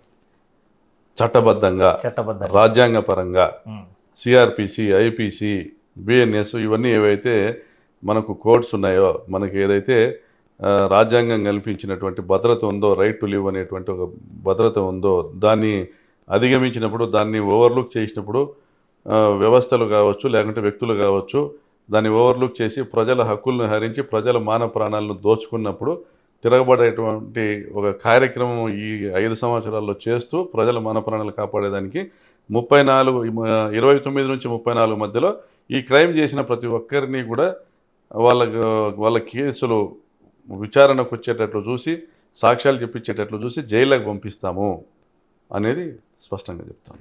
ఈ మధ్యకాలంలో ప్రెస్ మీట్లో సునీత గారు కూడా మరో ఆరోపణ చేశారు పార్టీ అధినేత మీద, జగన్ గారికి కూడా ప్రమేయం ఉంది పరిటాల రవి గారి హత్యలో అని.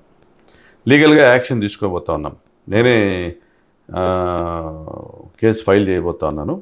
ఈ దేశంలోని అత్యున్నతమైనటువంటి నేర పరిశోధన సంస్థ అయినటువంటి సిబిఐ విచారణ చేసిన తర్వాత, జగన్మోహన్ రెడ్డి గారికి ఈ కేసుతో సంబంధం లేదనేసి నిర్ధారణ చేసిన తర్వాత, ఈ కేసులో సంబంధం ఉన్న వాళ్ళందరినీ కూడా సిబిఐ అరెస్ట్ చేసిన తర్వాత, ఆ కేసు కోర్టు విచారణ చేసి శిక్ష వేసిన తర్వాత, ఆ శిక్షను అనుభవించి దాదాపుగా ఈ రోజుకి 20 సంవత్సరాల తర్వాత వాళ్ళు రిలీజ్ అయిన తర్వాత, ఈరోజు పరిటాల సునీత ఆ వ్యాఖ్యలు చేయడం అనేది కేవలము ఆమె తమ్ముళ్ళు హత్య చేశారని సమాజం గుర్తించడం వలన ఆమెకు రాజకీయ భవిష్యత్తు కనుచూపు మేరలో కనపడేటువంటి పరిస్థితి లేనందువల్ల మా మీద, మా అధినేత మీద బురద జల్లేటువంటి వ్యాఖ్యలు తప్ప వేరే ఏమీ కదా ఆమె చేసింది.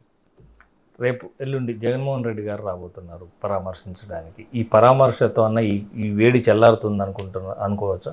ఆ కుటుంబానికి భరోసా ఇవ్వడం, జగన్ గారు వచ్చి వారి పిల్లలకు భవిష్యత్తును కల్పించడము, వైఎస్ఆర్ కాంగ్రెస్ పార్టీ కార్యకర్తగా వారిని ఆదుకోవడము, వారికి అండగా నిలబడము మా పార్టీ బాధ్యత. కాబట్టి మా పార్టీ అధినేత వస్తున్నారు, వారి కుటుంబము ప్రశాంతంగా బతకాలనేటువంటి ఒక ఆలోచనతో మేమందరం ఉన్నాము. దానికి తగిన విధంగా ప్రభుత్వానికి ఆయన ఏం సూచనలు ఇస్తారు, న్యాయపరంగా ఏం అండదండలు అందజేస్తారు, వారి కుటుంబ భద్రత విషయం కానీ వారి బాగోగుల విషయం కానీ ఆయన ఏం చెప్తారనే దాని విషయమే అనేది మేము ఎదురు చూస్తుండేది. ఆయన రావడము, పరామర్శ చేయడము అనేది జరుగుతాయి. దాని తర్వాత ఏదైనా లీగల్ ఫైట్ అనేది జరుగుతుంది ఖచ్చితంగా గ్రామాల్లో. ఇవి రిపీట్ కాకోకుండా, ఎందుకంటే చెన్నై కొత్తపల్లి దగ్గర కూడా ఈ మధ్య నిన్న ఒక కంప్లైంట్ ఏంటంటే ఎన్ఎస్ గేట్లో కొంతమంది రౌడీ మూకలు ఉన్నారు. వాళ్ళు పాపిరెడ్డిపల్లి రిపీట్ అవుతుందని సీకేపల్లికి పోయి మా పార్టీ లీడర్లను కొందరిని బెదిరించి వచ్చినారు. అంటే ఇది మాకు పరిటాల సునీత ఉంది, మేము కూనీలు చేసినా ఆమె వెనకేసుకుంటుంది అనేటువంటి వాళ్ళ ధైర్యాన్ని ఎవరు చంపాలా? పోలీసులు చంపాలనా? చంద్రబాబు నాయుడు గారు చేయాలనా? ఎవరు చేయాలా? క్రైమ్ని వెనకేసుకునేటువంటి విధానం పరిటాల సునీతకు ఉన్నప్పుడు చంద్రబాబు నాయుడు గారు గమనించాల్సింది అది వాళ్ళ పార్టీకి చెడ్డ పేరు కదా.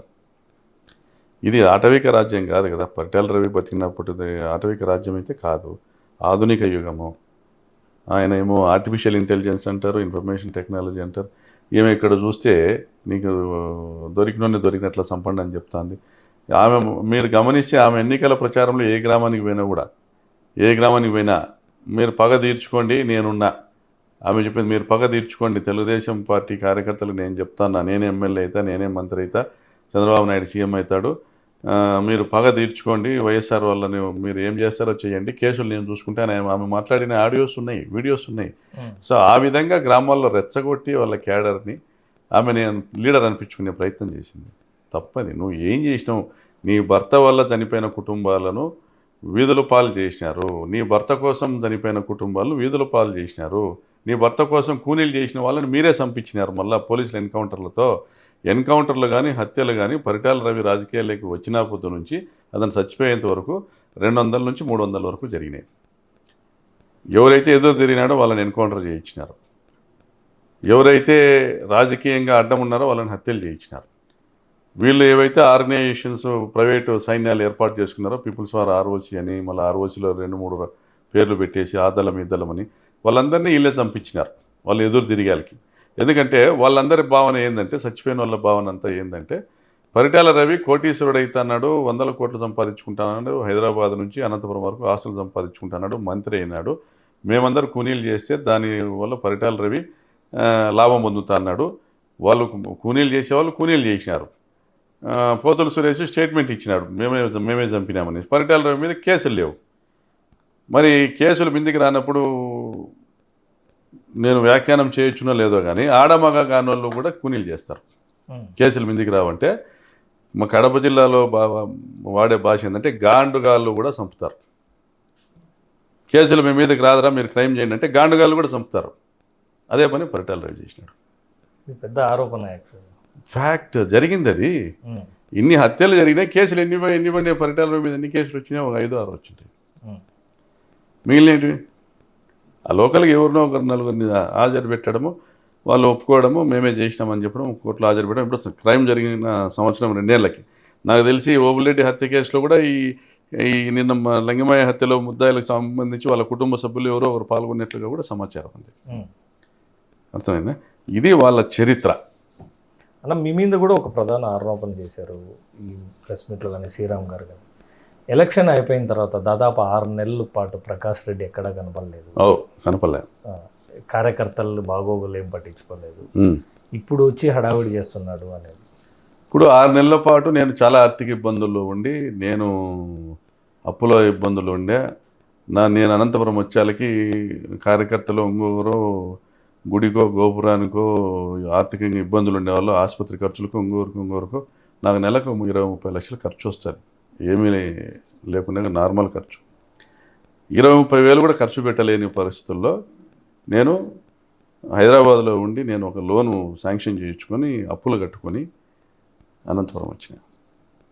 నేనేం నేను సెల్ఫ్ మేడ్ మ్యాన్. అంటే ఇది నమ్మొచ్చు అంటారా? 5 ఏళ్ల పాటు అధికారంలో ఉన్న ఎమ్మెల్యేగా ఉండి మీరు రాప్తాడు ఎమ్మెల్యేగా ఉన్నారు, చాలా కాంట్రాక్టులు చేశారంటారు, లేకపోతే జగనన్న కాలనీలో 2-3 కాలనీలు కట్టారు మీరు అని చెప్తుంటారు, ఆర్థికంగా ఇబ్బందుల్లో ఉన్నారు అంటే నమ్మదగిందేనా? వినండి చెప్తాను. జగనన్న మాట ఇచ్చినాడు, జగనన్న కాలనీలు కట్టాలా, 1,80,000 ఇండ్లు కట్టాలంటే స్క్వేర్ ఫీట్ 666 రూపాయలు ఇండ్లు కట్టాలి.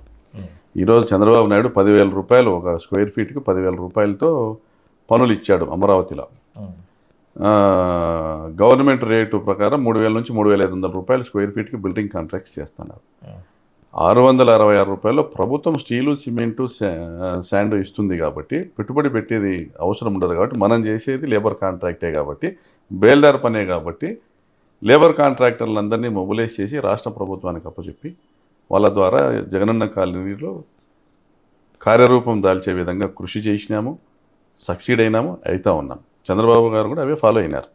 ఆయన మీ జగనన్న కాలనీల నిర్మాణం ఆపేసేయండి, మేము కొత్తగా పెద్దగా కడతామని ఏమి అవి కంటిన్యూ చేస్తాను ఈ ప్రభుత్వం కూడా. అయితే నా మీద కక్ష సాధింపు చర్యల కోసము 50,000 ఇండ్లను టేకప్ చేసిన మా చిన్నాయన కొడుకు అమర్నాథ్ రెడ్డి అనే కాంట్రాక్టర్, రాక్రీట్ అనే కంపెనీ 50,000 ఇండ్ల నిర్మాణం చేస్తా అంటే నా మీద కక్ష సాధింపు చర్యల కోసం విజిలెన్స్ ఎంక్వైరీని అవన్నీ వేసి పనులు ఆపి, దాదాపు 10 నెలల నుంచి పనులు ఆపి 50,000 కుటుంబాల ఉసురు కొట్టుకుంటుంది పరిటాల సునీత. ఈ పాటికి ఆ ఇండ్లన్నీ అయిపోయి వాళ్ళకి బిగించేవాళ్ళు కూడా అప్పచెప్పి, తాళం చెవులతో సహా అప్పచెప్పిండొచ్చు ఈ పాటికి. సో మేము, మా తమ్ముడు దాని మీద కోర్టులో ఫైట్ చేసినాడు. విజిలెన్స్ ఎంక్వైరీ ఏంది, మేము కడతాండేది 666 రూపాయలకి, మాకు రావాల్సిందే 37,80 రూపాయలు, 37,80 లక్షల బిల్లు ఉంది. మాకు ఆ పేమెంట్ ఇచ్చి మమ్మల్ని పనులు పూర్తి చేసుకొని ఇచ్చి తర్వాత క్వాలిటీలో ఏమన్నా తేడా ఉంటే మీరు మా మీద చర్యలు తీసుకోండి అని కోర్టుకు పోయినాడు. ఇందులో క్వాలిటీ ఇష్యూ కూడా కామెంట్ చేయడానికి ఎవరు ఏం లేదంటే, ప్రతి 15 రోజులకు వ్యాప్కోస్ అనేటువంటి కేంద్ర ప్రభుత్వ సంస్థ క్వాలిటీ చెక్ చేసి సర్టిఫై చేసింది. ఇక మా చిన్న కొడుకు అమర్నాథ్ రెడ్డి సంస్థకే 37,80 లక్షలు డబ్బులు రావాల్సిండగా, ఆ డబ్బులు ఇచ్చినా వీళ్ళు ఇండ్లు పూర్తి చేస్తే మంచి పేరు వస్తుంది, మాకు మంచి పేరు వస్తుందని ఎవరు కూడా రాక ముందుకు, ఎవరు కూడా ముందుకు వచ్చి అవి కడతామని ముందుకు రాక, ఇప్పుడు వాళ్ళు ఆ ఇండ్లన్నీ నిలబెట్టి అట్లనే నిలబెట్టి నన్ను ఆర్థికంగా ఇబ్బంది పెట్టాలనేసి వాళ్ళ ఆలోచన. అయితే నేను ఆర్థికంగా ఎలక్షన్లలో డబ్బులు ఖర్చు పెట్టో లేదా అంతకుముందు ప్రజలకు అందజేసో నా వ్యాపారాలు పనులు ఆగిపోయి ఇంకోటి ఇబ్బందుల్లో ఉన్నా కానీ, సో వాళ్ళు ఈ జగనన్న కాలనీలు అంటే దానికి ఎక్స్ప్లెనేషన్ ఇస్తాను.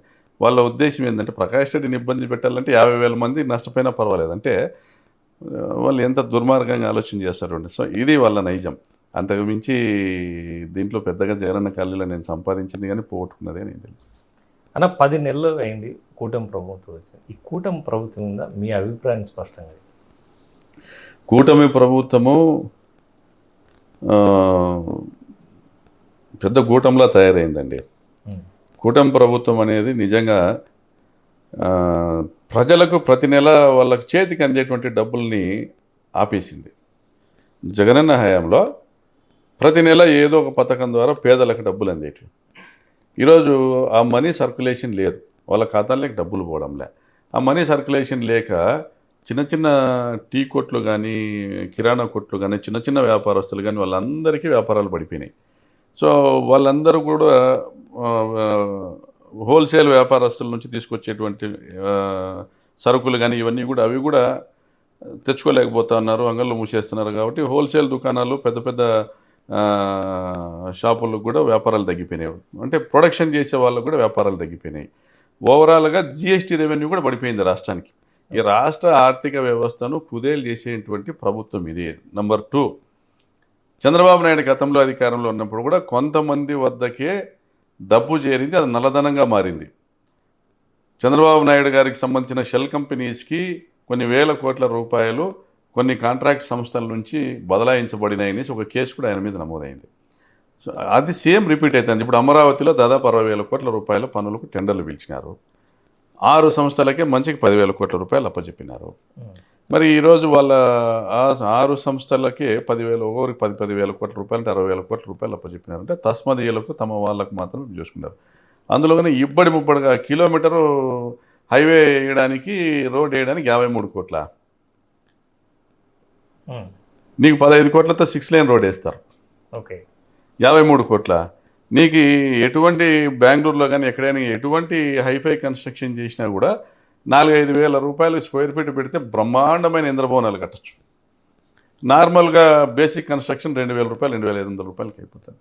దాని మీద బ్రహ్మాండమైన ఖర్చు పెట్టినా కూడా 4-5 వేల రూపాయలు. మరి 10,000 రూపాయల నువ్వు కడతా అంటే చూసినాము కదా, నీ అసెంబ్లీ చూసినాము, నీ టెంపరీ సెక్రటేరియట్ అన్నీ చూసినాము, నాసిరకం నిర్మాణాలే. అంటే నువ్వు దాంట్లో 100% నిధులు, 100% నువ్వు ఖర్చు పెట్టేటువంటి, ఇప్పుడు 60,000 కోట్లకు టెండర్లు పిలిచినావు, 1,00,000 కోట్లకో 1,50,000 కోట్లకో టెండర్లు పిలుచుకుంటావు ఈ 2-3 నెలల్లో. అంటే ఈ 1,50,000 కోట్ల 100కి 50 నుంచి 60% పక్కదారి పడుతుంది. అంటే 1,50,000 కోట్లు 50 నుంచి 60% అంటే దాదాపు 1,00,000 కోట్ల రూపాయలు అమరావతిని అడ్డం పెట్టుకొని సంపాదన చేసే కార్యక్రమం చేస్తున్నాడు. మరి ఇదేంటి దొంగల రాజ్యం? మీరు ఇలా చెప్తున్నారు, కానీ ప్రభుత్వం సైడ్ నుంచి కానీ ఎవరిని కదిపించిన ముఖ్యమంత్రి గారి దగ్గర నుంచి మంత్రులు కానీ ఎమ్మెల్యేలు కానీ ఎవరు మాట్లాడినా ఆర్థిక విధ్వంసం అని ఒకటి వాడుతారు.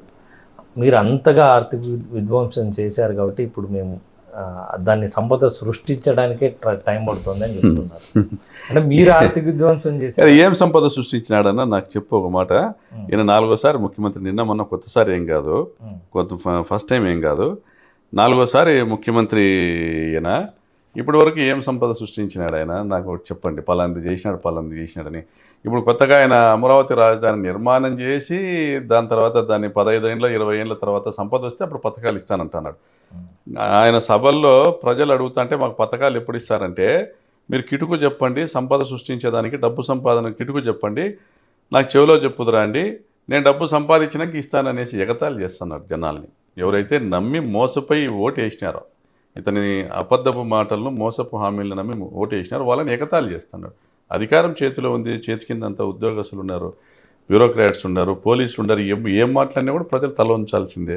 ఇది ఇతను చేస్తున్నది. ఆర్థిక విధ్వంసం అనే మాట మాట్లాడేటప్పుడు పురంధరేశ్వరి 14 లక్షల కోట్లు ఉన్నాయి రాష్ట్రానికి అప్పులని మాట్లాడా, 12 లక్షల కోట్లు అనేసి పవన్ కళ్యాణ్ మాట్లాడా, 10 లక్షల కోట్లని చంద్రబాబు నాయుడు మాట్లాడా. లాస్ట్కు ఏం చెప్తున్నాడు మన ఆర్థిక మంత్రి, మన జిల్లాకు సంబంధించిన మన పయ్యావుల కేశవ్ గారు ఏం చెప్తున్నారు? 6,90,000 కోట్ల రూపాయలు ఈ రాష్ట్రానికి అప్పులు ఉన్నాయి అనేసి. అందులో జగన్ గారు రాకముందు మొత్తం 3.5 లక్షల కోట్ల అప్పులు ఉంటే, జగన్ గారు వచ్చినాక 3,40,000 కోట్ల అప్పులైనవి. మరి 3,40,000 కోట్ల అప్పులు తీసుకొచ్చి 2,73,000 కోట్ల రూపాయలు నేరుగా అకౌంటబుల్గా ప్రజల ఖాతాల్లోకి ఇచ్చినారు. నాడు నేడు ద్వారా స్కూల్స్, హాస్పిటల్స్ ఆధునీకరించేటువంటి కార్యక్రమము, గ్రామ సచివాలయాలు, ఆర్బీకేలు, వెల్నెస్ సెంటర్లు నిర్మాణము, అదేవిధంగా 16 మెడికల్ కాలేజీలు, 13 పోర్టులు కనపడేటువంటి డెవలప్మెంట్ ఇంత జరిగింది. మరి ఈ 10 నెలల ఏడ ఏం జరిగింది చెప్పు?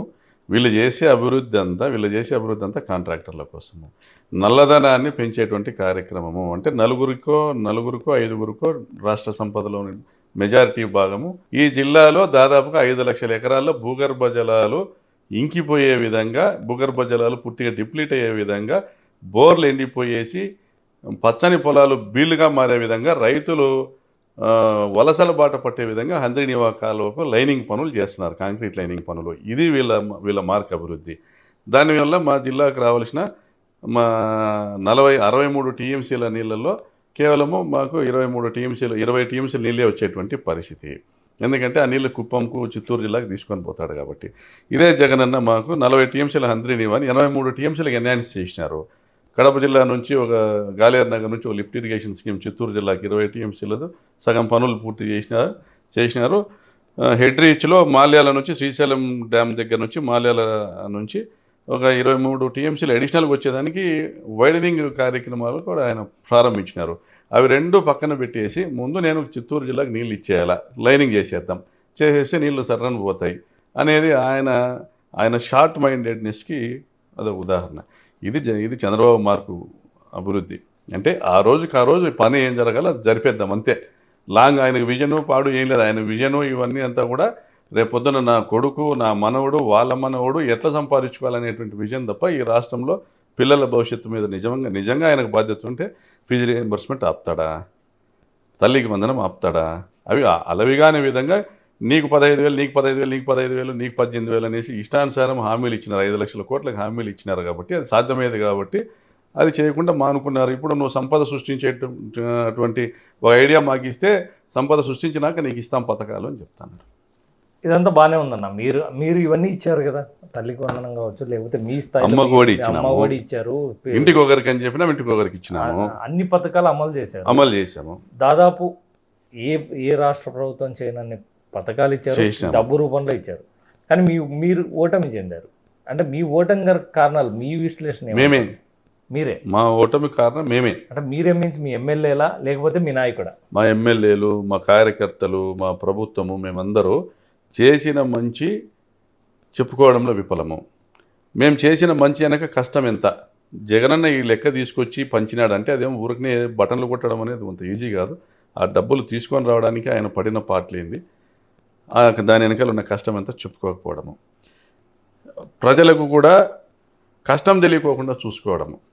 ఇప్పుడు కష్టం తెలుస్తుంది కాబట్టి జగన్మోహన్ రెడ్డి ఉంటే మాకు ఈ పరిస్థితి వచ్చునా, మా పిల్లల చదువులకు ఇబ్బంది అవునా, మాకు నెల మాకు ఏదో ఒక పథకం వచ్చేది, మాకు అమ్మఒడో, రైతు భరోసానో, చేయూతనో, నేతన నేస్తం ఏదో ఒక పథకం వచ్చేదని ఈరోజు జగన్మోహన్ రెడ్డి గురించి ప్రజలు ఆయన ఉండింటే బాగుండని ఇప్పుడు పొరపాటు చేసినాం అనేది వాళ్ళు గ్రహించుకున్నారు. కరెక్ట్ అన్న, మీరు చెప్తున్న అన్నీ కరెక్ట్. నాది ఒక్క పాయింట్ ఉంది. మీరు ఇంత అద్భుతంగా చేశామని చెప్తున్నారు. ఏ ప్రభుత్వం అయినా ఎంతో కొంత అనేది యాంటీ ఇన్కంబెన్సీ ఉంటుంది, యాంటీ ఇన్కంబెన్సీ ఉంటుంది. కానీ ఇంత దారుణంగా ఉంటుందని మీరు ఎక్స్పెక్ట్ చేశారా? అంటే మాకు 40% ఓటింగ్ వచ్చిందండి. ఇంత దారుణంగా అంటే ఎవరు కూడా 11 సీట్లు వస్తాయనేసి ఎవరు కూడా కలలో కూడా ఊహించలేదు. అల్టిమేట్గా మనకి సీట్ల కౌంటు అయితే చాలా విమర్శలు ప్రజలు నమ్మినారు. చంద్రబాబు కానీ వాళ్ళ పార్టీ వాళ్ళు చేసిన చాలా విమర్శలు ప్రజలు నమ్మినారు. దాంట్లో ఇసుక ఆ రోజు మేము ఏం రేట్ ఇచ్చినాము, ఈరోజు అదే ప్రభుత్వం అదే రేట్ ఇస్తాను. అయితే ఆ రోజు ఖజానాకు వచ్చింది డబ్బు, ఖజానాకు రాయల్టీ రూపంలో ఖజానాకు వచ్చింది, ప్రజలకు ఖర్చు పెట్టాము. ఈరోజు అది తెలుగుదేశం పార్టీ శాసనసభ్యుల ఖజానాకు పోతా ఉంది. మేము లిక్కర్ విషయంలో ఆ రోజు ఏ బ్రాండ్స్ అయితే చంద్రబాబు నాయుడు గారు ఈ కంపెనీలకు ఈ కంపెనీల నుంచి ప్రభుత్వం కొనుగోలు చేయొచ్చు, ప్రభుత్వం ద్వారా బ్రాందీ షాపులకు సప్లై చేయొచ్చు అని ఇచ్చినారు, అవి ఇంప్లిమెంట్ చేసింది మా ప్రభుత్వం. 2017-18లో చంద్రబాబు నాయుడు గారు ఇచ్చిన జీవోని ఇంప్లిమెంట్ చేసింది.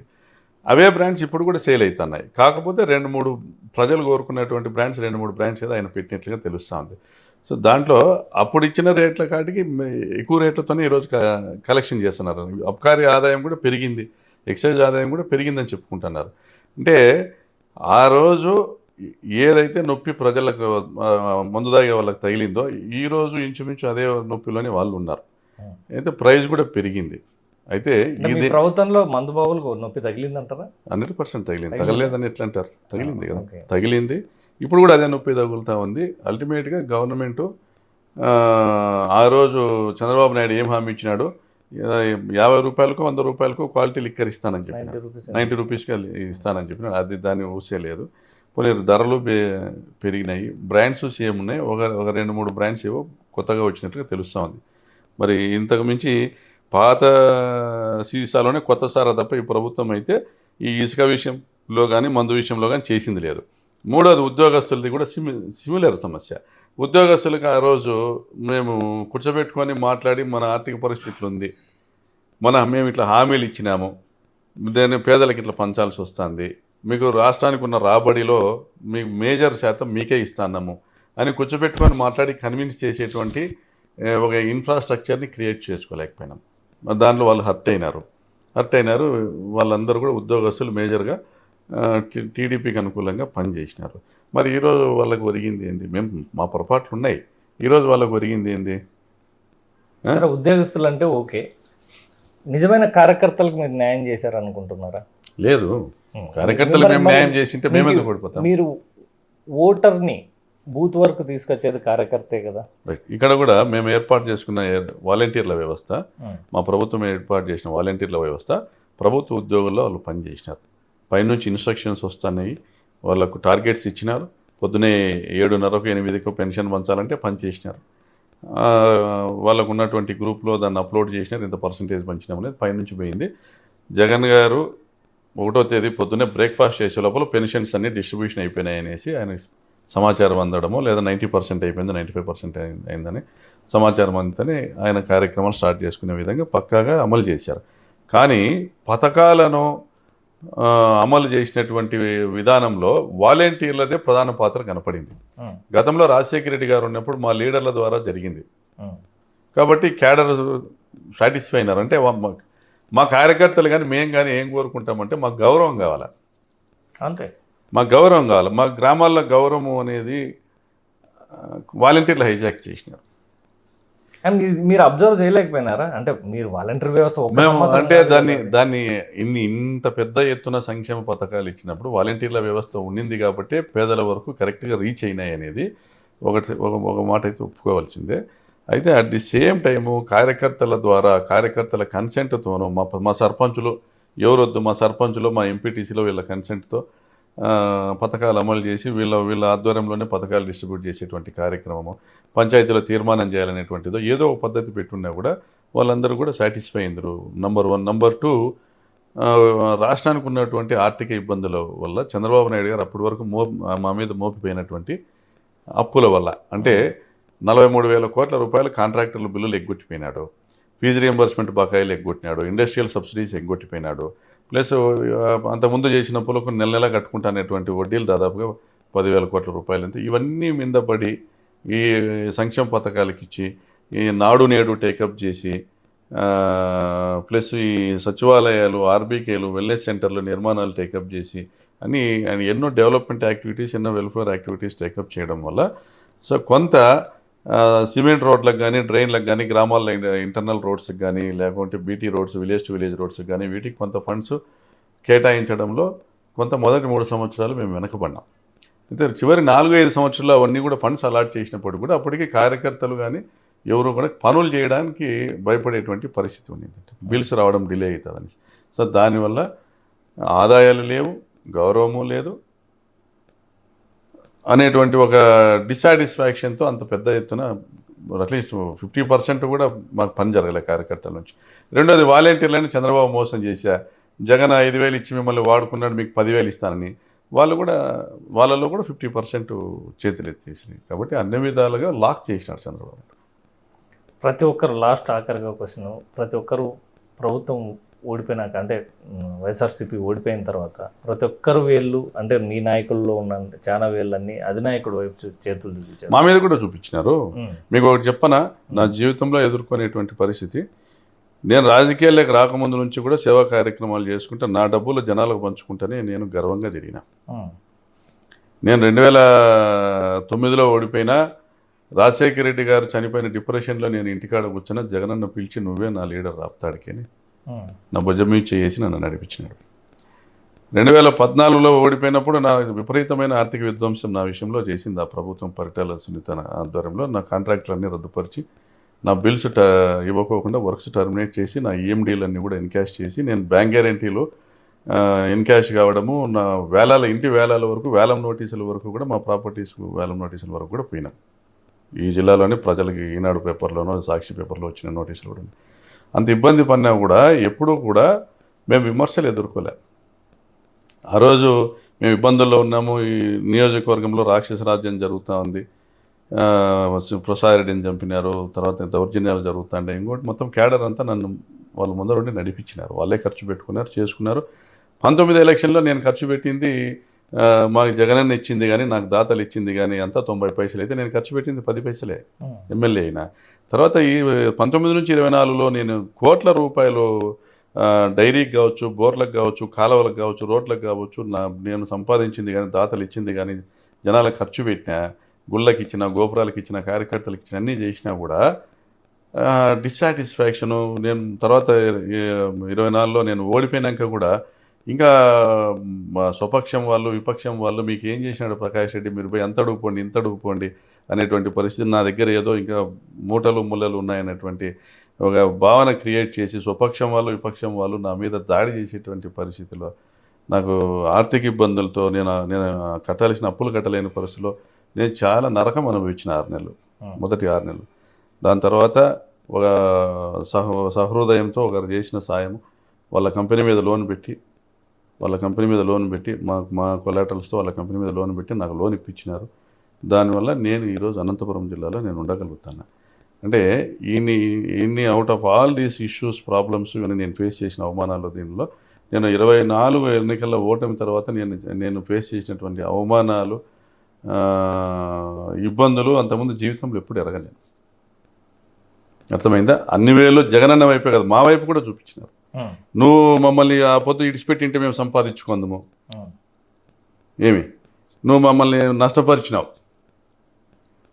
నువ్వు మాకేం చేసినావు, మాకేం సాయం చేసినావు అంటే.